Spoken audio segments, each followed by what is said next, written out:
Middle east में तनाव अब एक खतरनाक मोड़ पर पहुंच चुका है। इजराइल का दावा है कि उसने ईरान के एक बेहद बड़े नेता को एयर स्ट्राइक में मार गिराया है और अगर ये सच साबित होता है तो ये सिर्फ एक हमला नहीं बल्कि पूरे क्षेत्र में युद्ध को और भड़काने वाली घटना हो सकती है। नमस्कार, मैं हूं आकांक्षा और आप देख रहे हैं न्यूज 18 का डिजिटल प्लेटफॉर्म।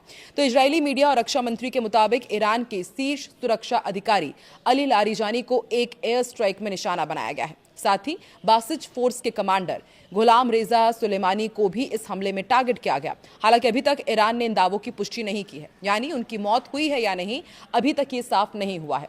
अब आपको समझाते हैं कि अली लारिजानी आखिर है कौन।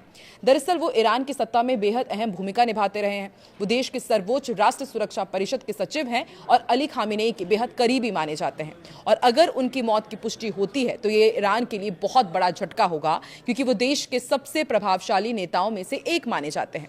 और इस हमले की टाइमिंग भी बेहद अहम मानी जा रही है। क्यों, वो भी आपको बताते हैं। दरअसल हमले से ठीक एक दिन पहले उन्होंने मुस्लिम देशों को एक पत्र लिखा था। इसमें उन्होंने यूनाइटेड स्टेट्स और इजराइल के खिलाफ कड़े शब्दों का इस्तेमाल किया था। इस पत्र में उन्होंने आरोप लगाए थे कि जब ईरान पर हमला हुआ तो ज्यादातर मुस्लिम देशों ने सिर्फ बयान दिए लेकिन उनकी मदद नहीं की, यानी उनका रुख पहले से ही काफी आक्रामक था।